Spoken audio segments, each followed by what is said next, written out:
Every single year, your council sends you a council tax bill.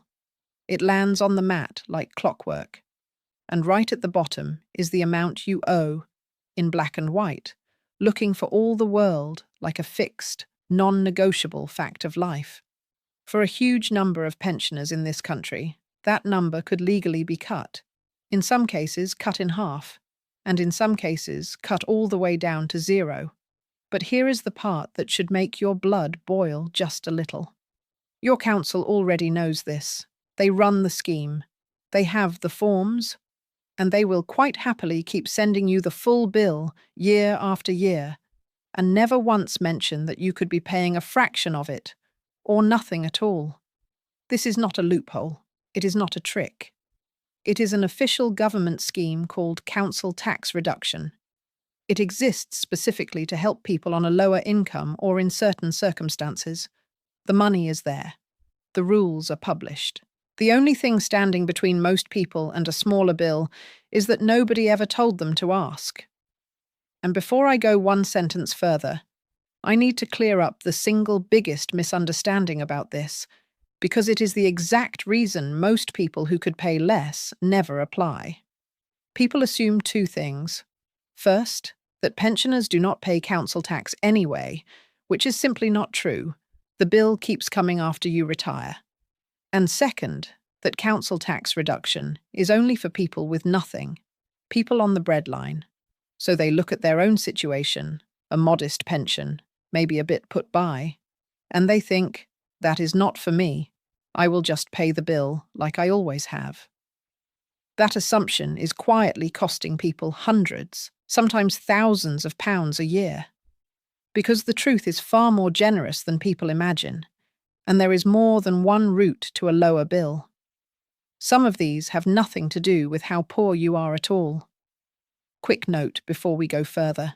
Everything in this video is general information based on the current published government rules.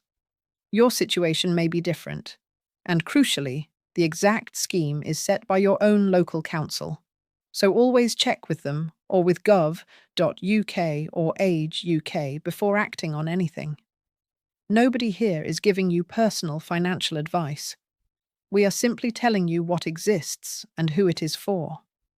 So in the next 12 minutes, I am going to show you exactly who qualifies, the difference between the discount most people miss and the reduction even more people miss, how the two can stack together, and then the hidden route at the end that has nothing to do with your income, and that has handed some families refunds of more than £10,000.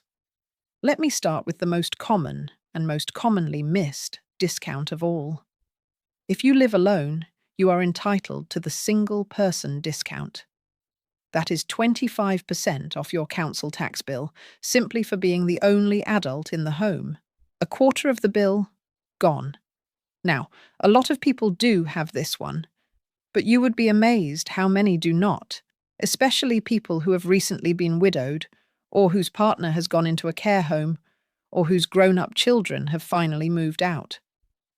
The household changed, but nobody ever updated the council, and so the full bill kept arriving as if two adults still lived there. So that is the first thing to check tonight. If you are the only adult in your home and you are paying the full council tax, you are very likely overpaying by 25%, and you can ask your council to put that right.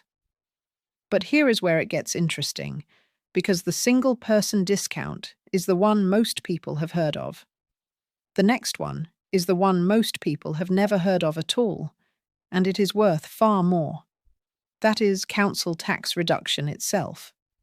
And this is separate from the single-person discount. This is the part that catches everyone out.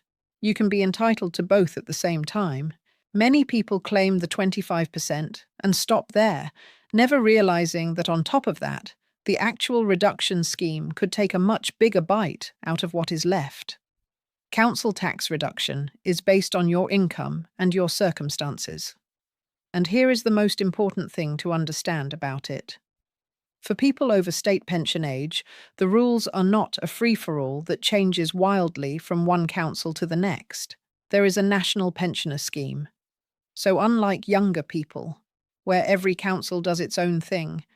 Pensioners across the country are assessed under the same, more generous rules. And this is where it connects to something I have talked about before. If you receive the guarantee part of pension credit, you are what is called passported straight through to the maximum reduction. That means up to 100%. Your council tax bill, the whole thing, potentially wiped out, not reduced. Gone. Let me say that again, because it is the single most valuable sentence in this video. If you are on guarantee credit, you can have 100% of your council tax paid for you. Now, what if you are not on pension credit? You can still qualify. If you are on a low income and you have savings under £16,000, you may still get a partial reduction, a slice off the bill rather than the whole thing. And here is the detail people get wrong. That £16,000 savings limit does not even apply if you are on guarantee credit. On guarantee credit, there is no savings limit at all for this. You could have more put by and still get your bill paid. So that is who qualifies and how the single-person discount and the reduction stack on top of each other. Now, most people stop there. But there is one more route to a lower bill, and it is the one that almost nobody talks about, because it has absolutely nothing to do with your income or your savings. This is the part I really want you to hear, especially if you are caring for a husband, a wife, or a parent. There is a council tax exemption for people who have what the rules call a severe mental impairment. Now, that is an old and rather horrible term, but legally it covers conditions like dementia, including Alzheimer's, the after effects of a severe stroke, Parkinson's disease, and severe learning difficulties. And the key thing is this exemption is not means tested. It does not look at income. It does not look at savings. It is based purely on a medical condition and who else lives in the home. Here is how it works. If a person has been medically diagnosed with one of these conditions by a doctor, and they are entitled to a qualifying benefit such as attendance allowance, then for council tax purposes, they can be disregarded. That is the official word, disregarded. As if, for the bill, they are not there. And the consequences are significant. If that person lives entirely alone, they can be completely exempt. 100%, no council tax at all. If they live with just one other adult, say a husband and wife, and one of them has dementia and is disregarded, then the household drops to a single counted adult, which means a 25% discount for the person caring for them. Now here is the part that genuinely changes lives. This exemption can be backdated, and there is no fixed time limit in law. It can be backdated to when the condition first began to apply. So when families finally discover this, they are not just getting a lower bill going forward. They are sometimes getting a refund for years of council tax they should never have paid. There are documented cases of families receiving backdated refunds of £7,000, £10,000, even over £15,000, for an elderly parent with dementia who had been paying full council tax for years. Think about that. A condition the family was already coping with, already living with every day, was quietly entitling them to thousands of pounds back, and nobody, including the council, ever told them. So before we finish, let me cover the common mistakes, the things to check before you contact your council, because this is where people slip up. Mistake 1. Assuming the single-person discount and council tax reduction are the same thing. They are not. Claim both if you qualify for both. Mistake 2. Assuming savings rule you out. Under £16,000, you may still get help. And if you are on guarantee credit, there is no savings limit for this at all. Mistake 3. With the severe mental impairment exemption, the single most important thing is that the doctor's certificate states when the condition began. That date is what determines how far back your refund goes.